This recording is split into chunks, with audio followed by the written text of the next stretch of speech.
As you all know, this is what we call update. Where you can get every information about what is going on around the world, around our, in our society, in our community, and where you get yourself in more information, what you need to do as what God has told you to do, and what you're supposed to be doing as a person. I believe God has brought you to this platform for a reason, and definitely you will be blessed, even as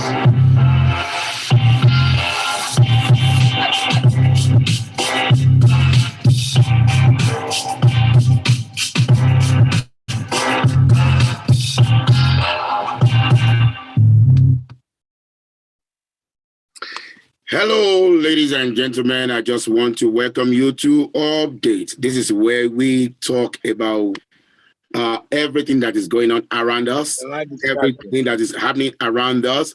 I want to welcome you to this special day. Today, on this particular update, we have a guest in this house who is going to talk to us more about what is going on about the church and the politics. So I want you to just get ready today, sit down and get ready to listen and watch what we have going on in our country, most especially for those of you that are in Nigeria or in any country that is having election coming up. I want you to sit back and let us talk the importance of church or religion in the current day politics. So I want you to get ready.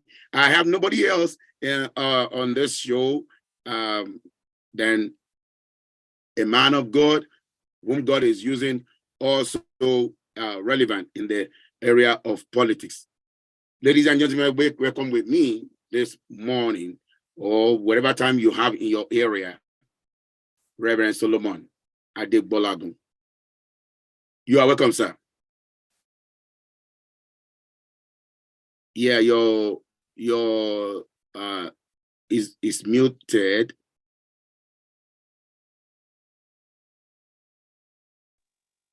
Yes, your audio is muted. Well, I think it's clear now. Yes, sir. Okay. Yes, sir. You are welcome, sir. Okay, thank you very much. Yes, sir. Yes, sir. You want me to? Yes. Yeah, in a little while, my audience would like to know. How, can you just, sir, introduce yourself, sir? Okay.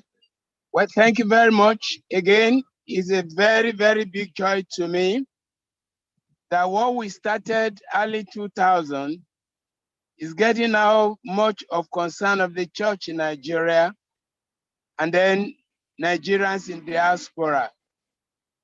My name, Reverend Solomon Adegbolagun. I am the former chairman of Lagos State Christian Pilgrims Welfare Board. I am currently the president of Last Commandment Ministry, which has a church in Oshodi and Akesan. I'm also the president of Center for Righteous Living. Center for Righteous Living is a Christian political NGO set up to wake the church from our slumber and get to join the Commonwealth of Nigeria and join to decide the fate of our nation. Because we are not, Jesus is not coming immediately. If he comes immediately, let him find us doing what he has called us to do. And to the glory of God, there have been changes since we started, but the way is still far. I certainly want, by God's special grace, haven't given me life to see more of church involvement in politics. I have been also before now the Lagos State chairman of SSO. SSO is Social Security Outreach of PFN. This body is set up to handle all issues that cannot be easily handled at the altar. And what we do is to sensitize the church and make the church see politics as not just dirty, but a calling. And somehow I had to resign my appointment with RSO because of unseriousness of Christian leaders to form our own Christian NGO, which is called Center for Righteous Living. Center for Righteous Living has been mobilizing and sensitizing the church to get involved in politics, much more from the grassroots, because politics are the world. So our own intention then was to raise councillors, so that when councillors get elected and they are Christian, they'll be able to showcase the Christian character and Christian attitude. And I'm sure when people see them, serving them, they'll be willing to want them to serve them again. So becoming chairman of council will not be a problem. They will have seen them in action. Becoming an house of assembly or house of representative will not be a problem, because they will have seen them in attitude. Becoming a governor or house of rep or senate will not be a problem. They will demand them to come because of what they have seen them done. But unfortunately, my group called the Center for Righteous Living has not been able to even produce a single councillor. During the course of this program, I will let you have our ups and downs and difficulties and why we seemingly have not been able to succeed in this wise. If you want to know about my background, my conviction about social and political issues started while I was a student in the university. I was a member of the Student Christian Movement of Nigeria. And the vision of Student Christian Movement of Nigeria is to train mature Christians, carry the Bible in your right hand, the newspaper in your left, and using what is on the right hand to transform what is on the left. So a Christian, therefore, having been matured, having got the Holy Spirit in him, in any way when he gets to the society, he should transform the society by the word of life. But when I came out of university, I found out that the church is not at all in the society. The church was preparing people for heaven. And Jesus is not yet here, and we cannot definitely tell when he's coming. And he said he will come like a thief in the night. And we've been waiting for him since. It does not mean he's not coming, he's coming. But before then, he has given us work to do. And this we should be doing by spreading the gospel in every aspect of human life, including government and politics. And this is what brought me into taking the job of SSO. And when, because of my vibrancy, because of my very strong passion, and the PFN is not willing to come along, I had to step out and then set up an NGO, which is called Center for Righteous Living.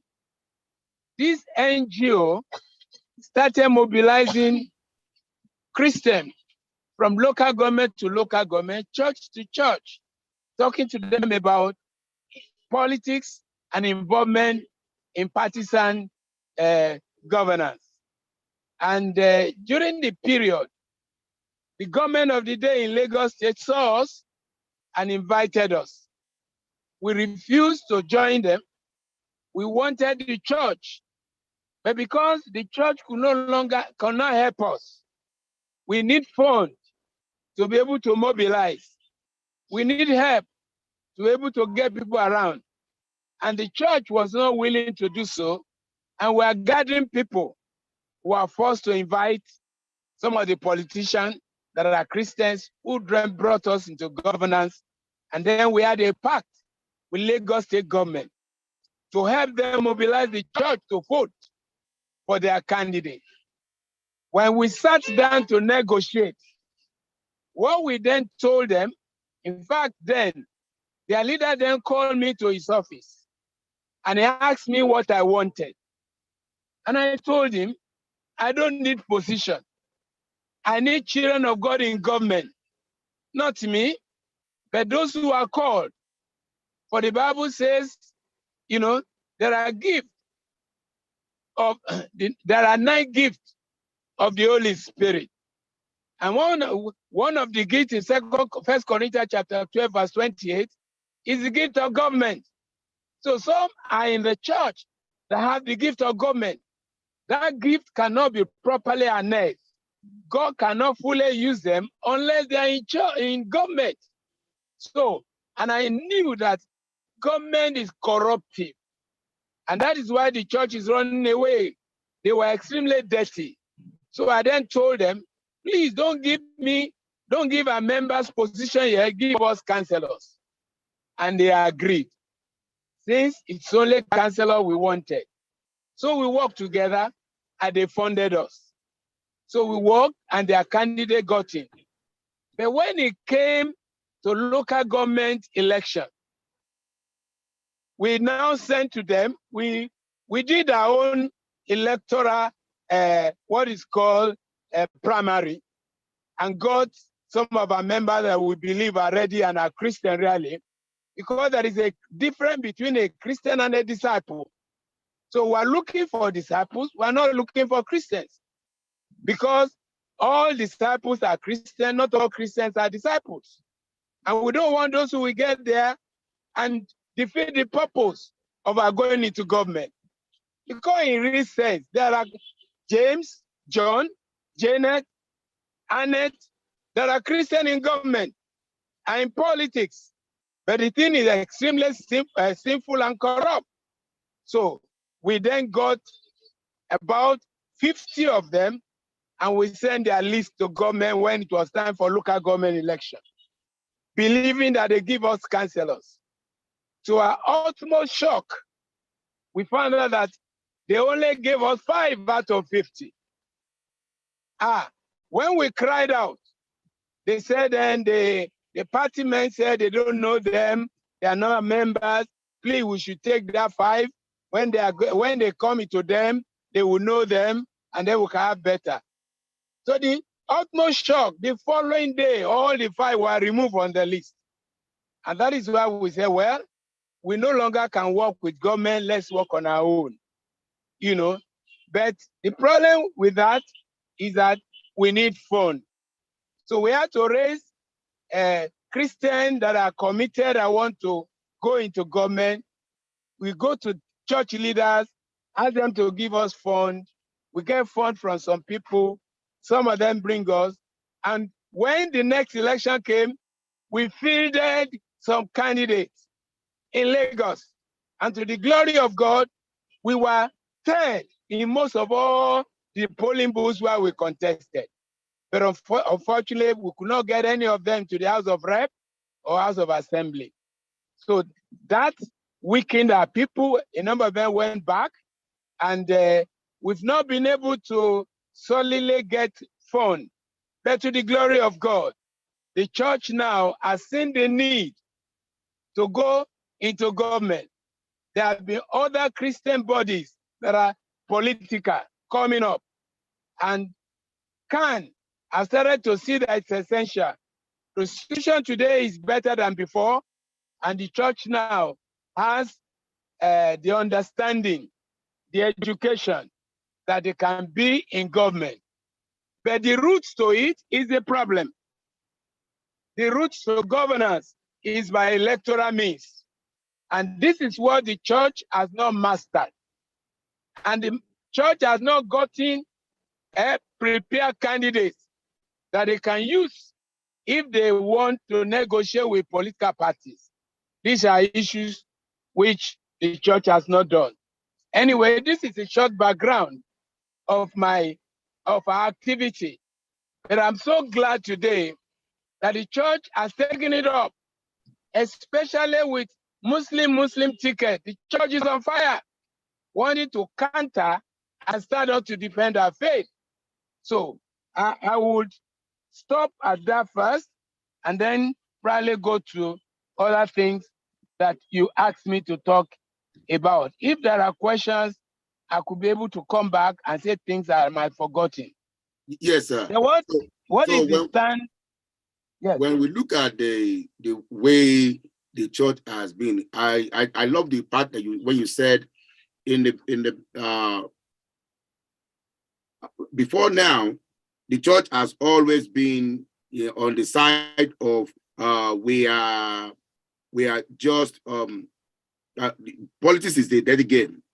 We believe politics is a dirty game, and we don't want to be part of the politics, and that is why we have never been part of all the people that have been doing the government. But we have seen the ripple effect of that decision. But now we are getting into it. Since we started having church or Christian in the politics, what change have we received so far with the few people that we have in the government?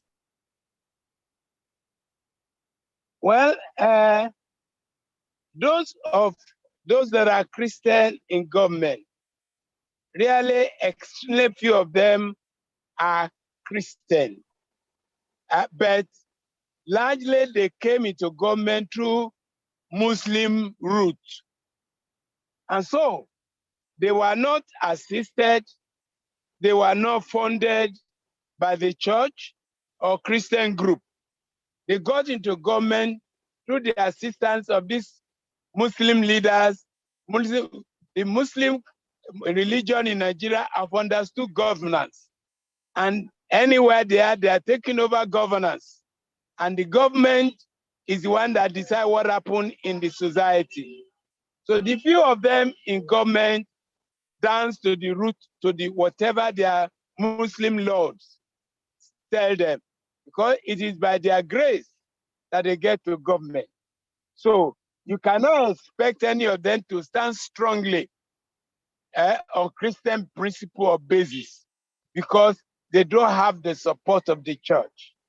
And don't forget that it is politics that brings about, orderliness of the church, of the society. And the orderliness of the church is what you have government. Policies are made by parties, and parties make government. And without us being in government, we cannot be able to influence the policy of Nigeria.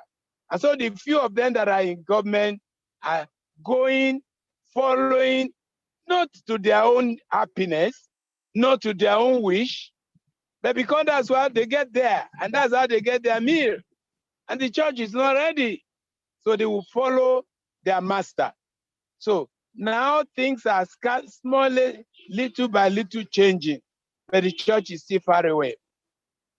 Okay, sir. Now, another follow-up question on that is, should politics be on religious basis, or should just be, as we know, that government for the people, by the people, that we should follow, or should just be, or should it be based on religious? Or if you are not Christian, you cannot be in you cannot be in government. Or if you are Muslim, you cannot be you cannot allow Muslim to rule, or you cannot allow Christian to rule. So should it be like that, knowing fully well that Nigeria as a whole is kind of a multi-religious country. So what should we do in that regards? Thank you very much. Essentially, religion should not be part of politics. We should take religion out of politics entirely. Competence, character, and education, justice should be the one that should be government. But Nigeria is not the same. The British locked just with a set of people in the north, the Fulanis, the Hausas, the Muslims. They wanted to overrun Nigeria and turn Nigeria to a Muslim state. And then strongly believe that Christianity should not be at all in the country. And therefore, Christians are infidel. They should not live. They should be killed. And in the north, where you have the Sharia, in fact, the constitution of Nigeria is a fraud. Fraud indicates that you have Islamic culture in our constitution, and you cannot find a single word of Christian or Christ or churches. The Muslim, Sharia, and their court, their Qadi, they are all in the Quran. So in Nigeria, religion has been put inside the constitution, and the Muslims want to overload us and make sure that Christianity is not alive in Nigeria. And they are the one that has a larger population to rule us. And if you say religion should not, they are already putting religion into it. They are already saying that they cannot allow infidel to rule them. And so the president must be a Muslim. So this is why the Christian cannot fold a hand. Yes, there's no need for politics to be on religious basis. But our case in Nigeria is totally different. If we are just a Christian state, nobody will be talking of religion. We'll be looking at the character of the individual, competence of individual, the family background of individual, what they have done before, individual. That's what we'll be looking at. But that is different today. The church wants to remain. In the north, Christians were being killed like rats, like chicken. Till today, Southern Kaduna, even last 2-3 weeks, they killed about 38. So it is this issue of jihad that brings the issue of religion into our political space. And the Muslims are still our leader. That is why. Okay. Now, in regards to that, looking at the way politics is being done in Nigeria, you will realize that I've seen, at least I've interviewed 1 or 2 people who are politicians on this program, and I realized that in order for them to stay relevant in the politics, they have to do what all other politicians are doing, believing in the infrastructure program, whereby you have to give money to be able to stay in the race.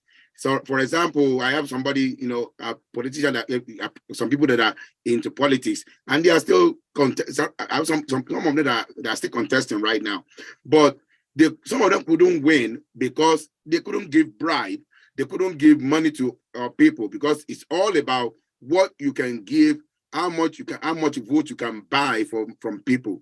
So, what do you think will be the fate of those Christian people to stay in the race? Well, depending on which party they are, there are 2 major parties now. A third force is coming up, which is very welcoming and highly desired. Depending on the type. So if they are in either the major 2 political parties, the parties who pick them will also assist them to get money to fund the election, because they want to win.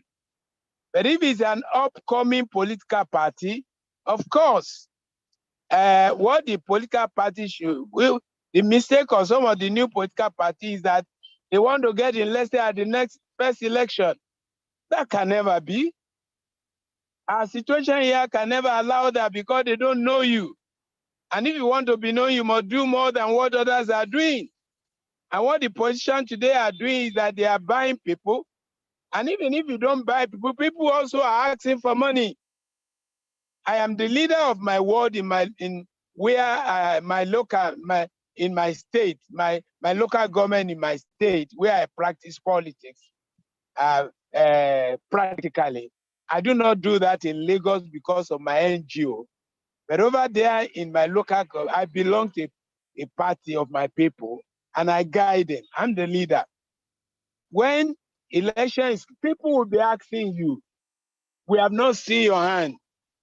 If you don't give us, we will not vote for you. Even people. So any Christian, therefore, want to get into that water must also have a little bit of money in his pocket. But one thing I want to say is this: it depends on which position the Christian is asking for. Ask for the councillorship position. It's a small area. If it is where people know you, they know who you are, they will not demand so much of you. Don't want to go to the assembly, don't want to go to the Senate or a rep or become governor, go and start, no matter who you are. You can be a PhD holder, you can be a counselor. There you can shine better. If you go on that level, you can easily cover your area quickly, visit home, visit churches, mosques, tell them who you are, they will know you in your ward, and easily you can rise up and become a counselor on any political party. You may not need to belong to the major political party to get that. But once you get that, you can now start politics. You can now getting known. And people will easily know you by your character and attitude, and you can rise from there. So any Christian, therefore, that is seeking right now position in this election that is coming and does not have money, I'm sorry. He may not get through. But I will ask the question, how many times has he been out there? Is it the first time? If it's the first time, let him continue to practice and do whatever he can. The next election, he will do better. God bless you. Now, when you look at the same church politics as well, even the church people, it's been, I've heard it allegedly that, church people even collect money from the politicians. And that's why some of them will always like to campaign and tell them this is who you should vote for, this is who you should support, because they bring the money to the church. And that's why where if the leader of the church has collected money, and that's why they kind of canvass, not because of the integrity of the fellow, but because they have kind of one-on-one relationship with the fellow, or they have collected money. What will you say? Is that not misleading the church in the area of politics, getting involved and the same word of God? Well, okay, very correct. Some of our leaders have sold us. The politicians come around them, Christian or Muslim, and they give them heavy money to organize for them. And having done that,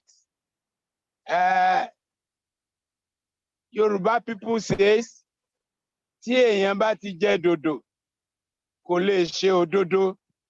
If you have eaten it's plantain, Yoruba call it dodo, the fried one. You cannot do ododo. Ododo is truth. So when they have collected money, there is no way they can be sincere and they can follow purity. Yes, some of our leaders have done that. And they have asked the people to vote because, and equally too, they want to have interest in the government, which they don't have their person there. So for them to have interest in government is to relate to the one that is going to get inside. Currently, in Lagos State, a Christian is the one there. But he didn't get there through the Christian route. It's controlled by the Muslims. And so the Christian, cannot even ask him to do anything directly for them. He has to get a permission from the Muslim center. So they are Christian leaders, correct? True enough, they collect money. But then, if a Christian that are seeking position, and they would organize their church members, they will know them now. They will know their attitude. Members of the church may not collect, but then you need so large number of people to win election. That is what I'm saying. councillorship level is where to start. He's not chairman of local government council. He's not state assembly. For us, you don't build a house from the roof. You have to start from the foundation. So all these people that are contesting election, because there are new parties and they take them as candidate, they have only gone to land failure. They can't get it because the Nigerian population is not educated. Nigerian population is poor. They are hungry. Nigerian population they are not committed to value. So it is who gives them what that they will take. And then they monitor themselves, even on the day of election, in their various wards. So this is the issue. Thank you, sir.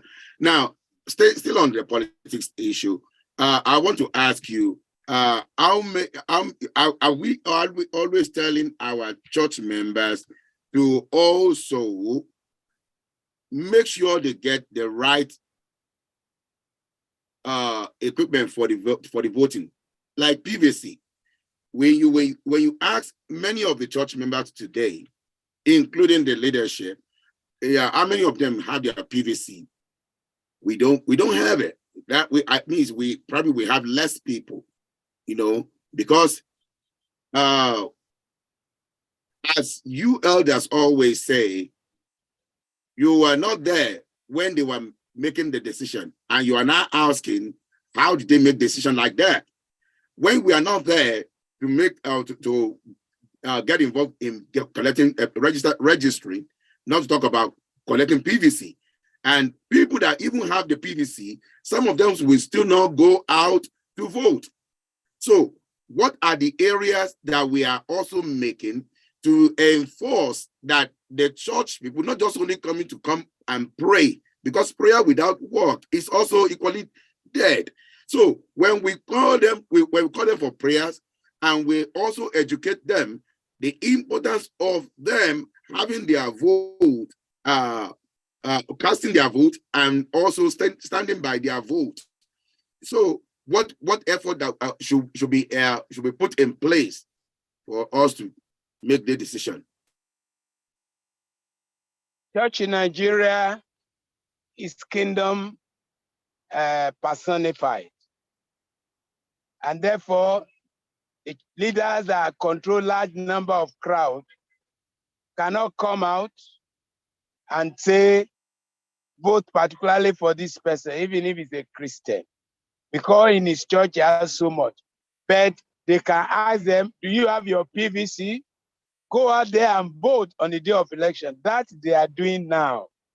It has not been there before. But they only say it on the altar. There is no means of finding that out that it is done. And when you ask, okay, let's have a PVC Sunday, bring your PVC to church, raise up your hand if you have your PVC. That has not been done. And I have been suggesting that to PFN and CAN, that it should have PVC Sunday, when every member will be asked to bring their PVC to church and pray on it, that we will not waste this time, our voting, that God should direct us. That is yet to be done. But I hope one of these days they will. But one thing is important, and I want you and your group to know. The church will not go out and do political things. They won't put their money there. But the political NGO, those that are called, if funded, will go from church to church, will go from street to street, will go around and inform people, and then be able to enter the church if they have permission now of the pastor. Ask them this, ask them that, and educate them. We need to get a Christian NGO out there, and they are the one, but they need funds. Without funds, there's nothing we could do. They know us and our duty. But these days, because we cannot be out there on our t-shirt again, moving from street to street, telling them everybody is doing what they like. And church leaders right now what they do is to say, okay, get your PVC, go and vote according to your conscience. That is going on now. God bless you. Okay, sir. Yeah, then when we look at all this people the people that are in the government right now. In Nigeria currently, we have at least two major parties, and the third one that, as you said, coming up. So making it three political party in Nigeria.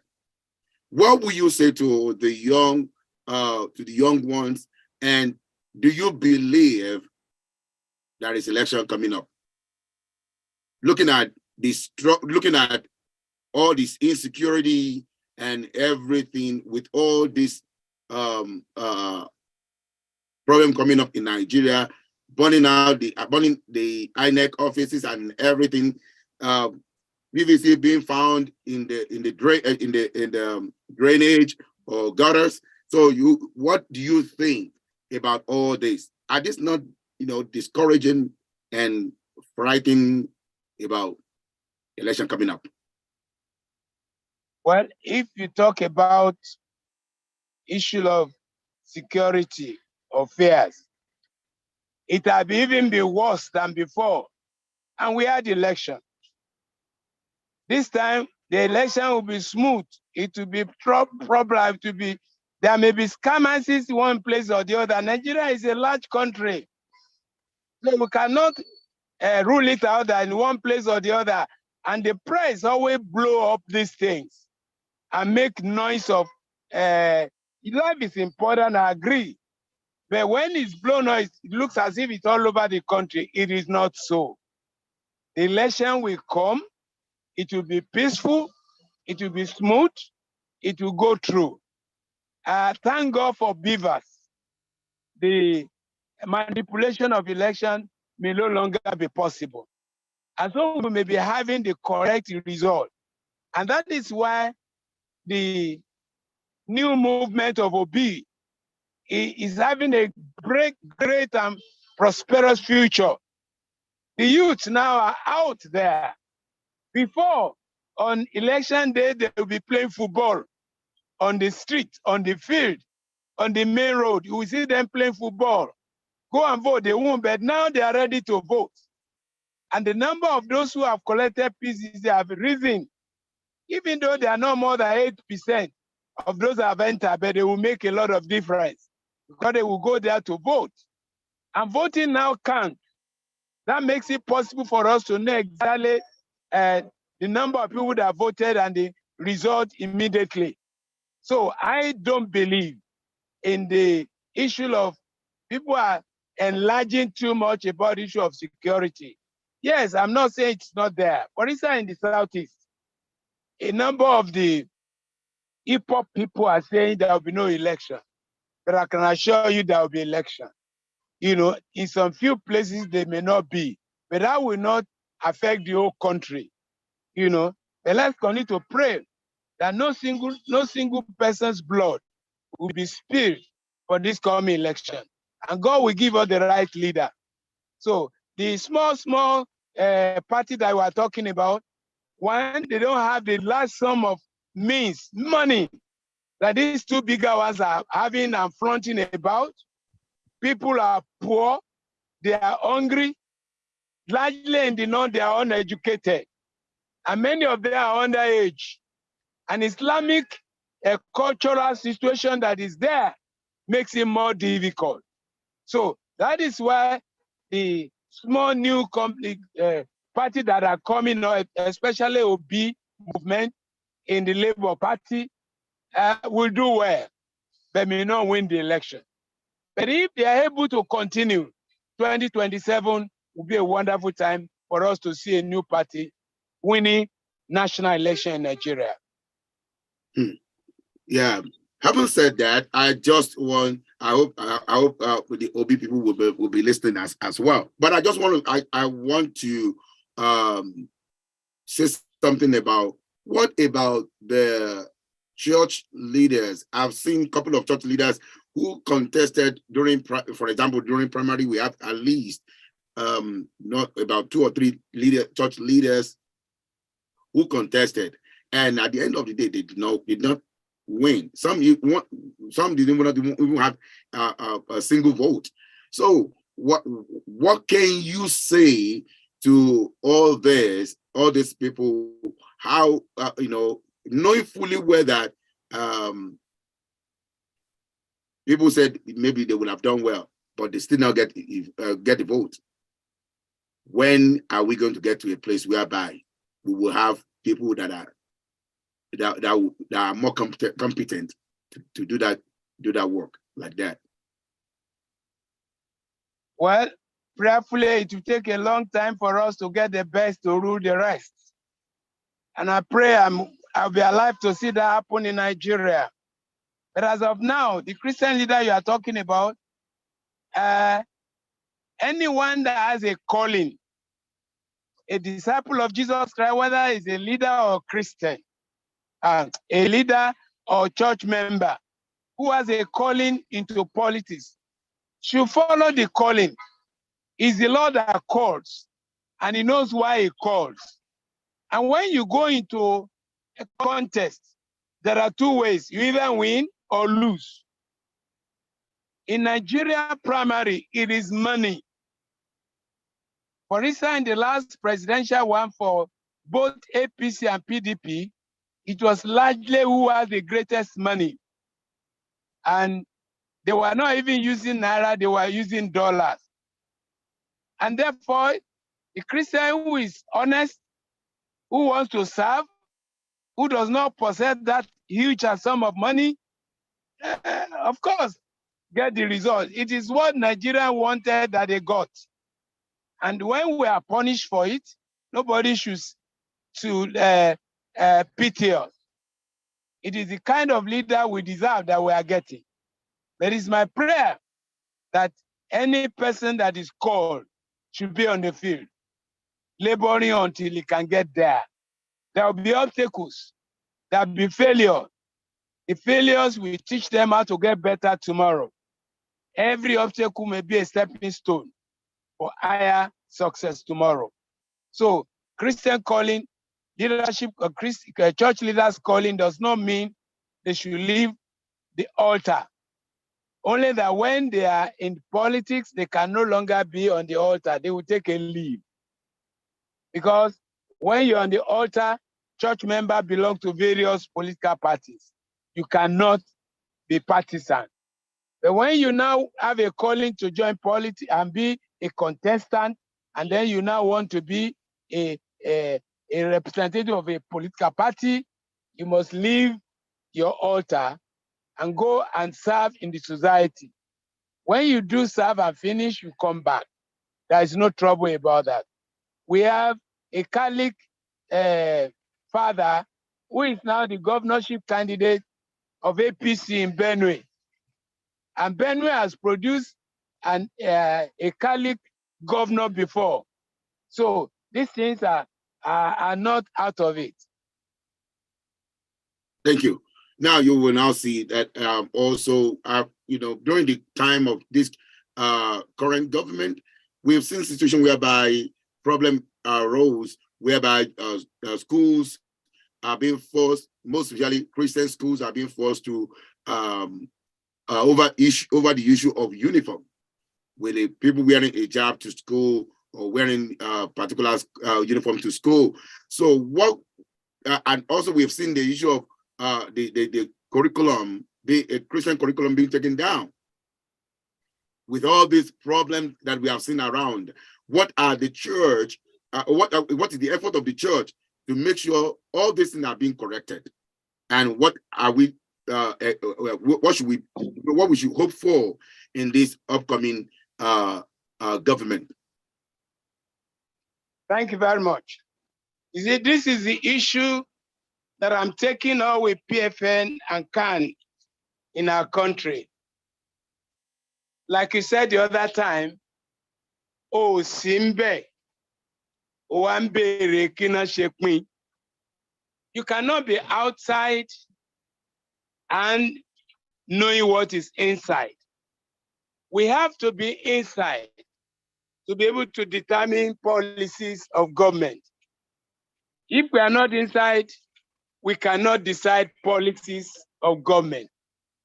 And without partisan politics, we cannot practice, we cannot get into government. So, sir, we need to negotiate now with strong political parties that may come in. We need to sit down with them, negotiate our involvement. If you want a vote, then give us the Ministry of Education. If you want a vote, give us the Internal Affairs Ministry, which is where these people dominate the security issue. And then we can reprioritize the priorities and policies of government. Like you said about the issue of Christian curriculum. Yeah, it was a Muslim. They were fully in possession. They want to overrun. And so they do things to their own context. Look at today's government. Most of the important, very key positions are all held by Fulani and Muslims. So in that wise, we are totally thrown out. And we can only correct it by voting. And this is why the church needs to sit down with politicians, negotiate their involvement in government so that they can send in some very intelligent, highly integrity person with competence to go and be a minister or board chairman and show the case of a child of God in terms of character and competence. Then they can be able to stand for the church and say this, and then inform the church leaders if anything is going to go wrong. It will be discussed first in the assembly, because first said in the executive before it comes out. If we are not inside, there's no way we can know. God bless you. Which one should church follow, or the church member should follow, with the way there is a kind of confusion, there is election coming, there is no election coming, there is this one that you have to vote for, that is not where you don't want to vote for this one, and people are kind of not familiar where we have in our congregation, we have multiple different people in different parties.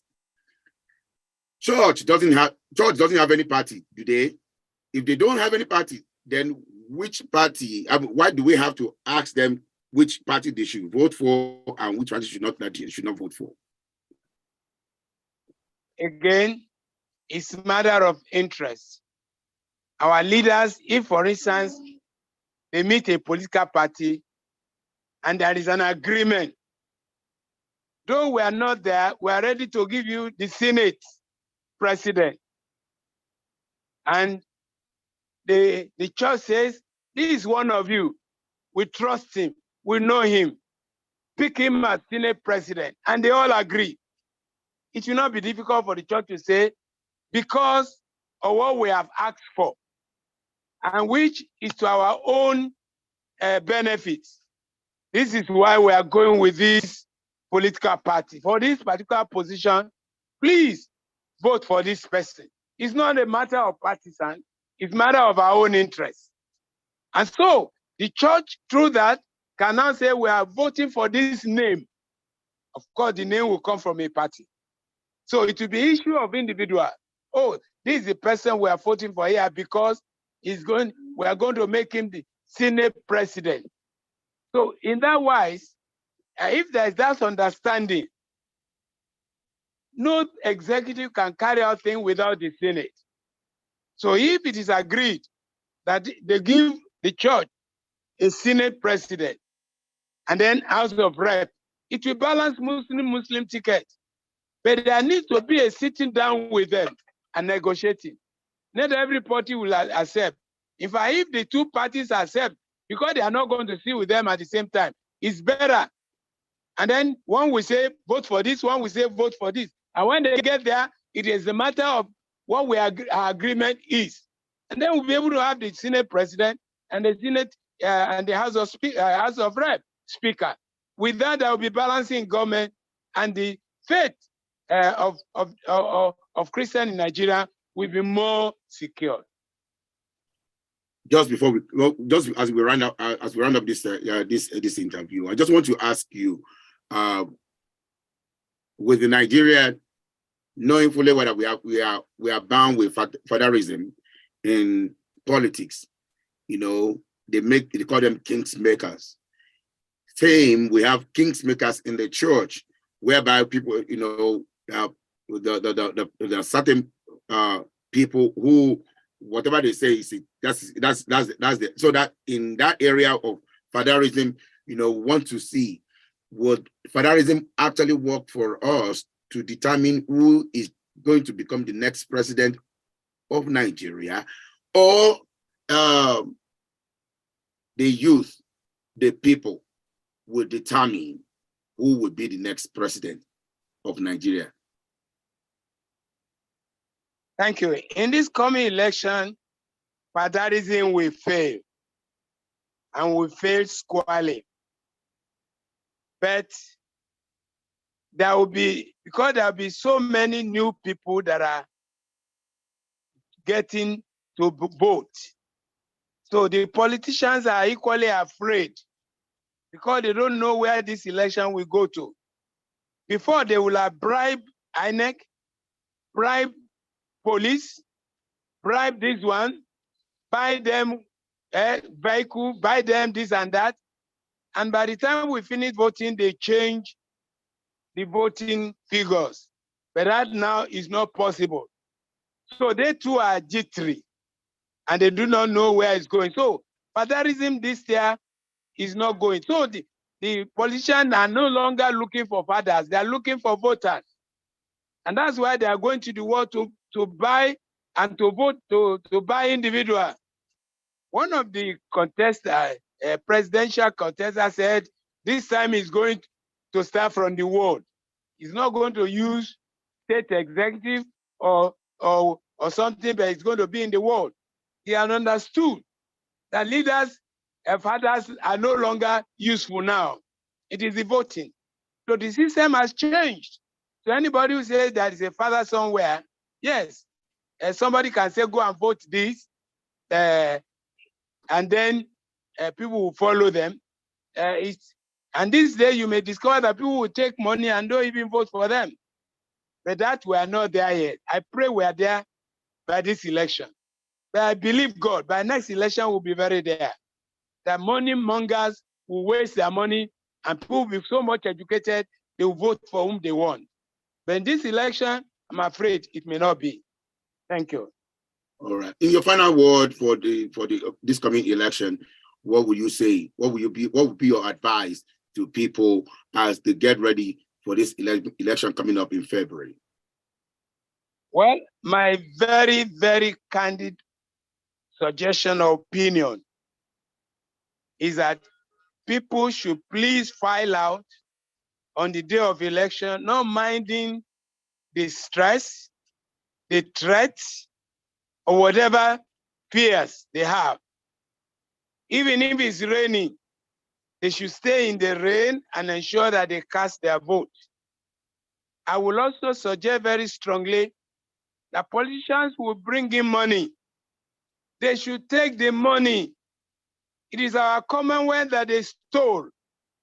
They should put it in their pocket, but they should vote for their conscience. They should vote for the right candidate. They should vote for that person that can make their country better, not the one that will steal all that we have. And I also pray, believing God, that the church will go out to vote. Once we have that, we may have new leaders, we have new turn in the country. And I pray that this time, God may give us the right leaders. And I pray also that people will do their bit to watch their vote after they are voted and ensure that when it's counted, it's the right counting they have. Thank you. Ladies and gentlemen, you've heard it all. And I know this time around you will do the needful to be able to make sure that your vote counts in this forthcoming election. To all nations that have the election coming up in their country, I want you to please make sure you do the right thing. Get your PVC, get your vote. Make sure you go out to vote. It's a thing to get a PVC. It's another thing for you to actually vote. And if you vote, stand with your vote. Vote for your conscience. Don't vote for just only because of the money that they're going to give you.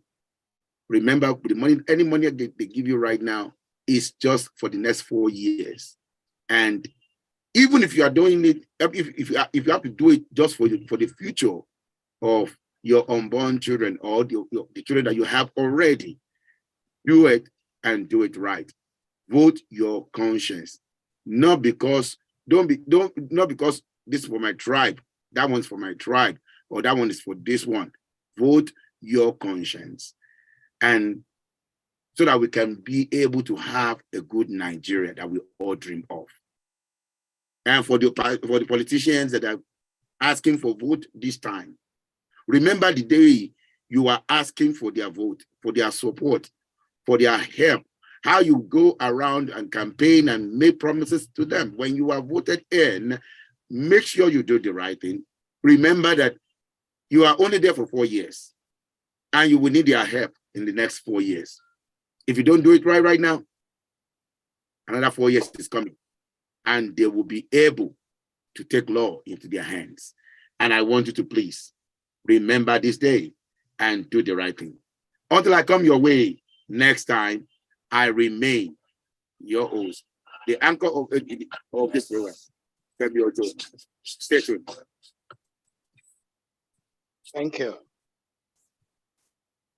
As we all know, this is very important. Whenever you can get every information about what's going on around the world, around our home, in our society, in our community, and when you get yourself more information, what you need to do as what God has told you and what you should do. I believe God has put you on this platform for a reason, and definitely you will be blessed, even as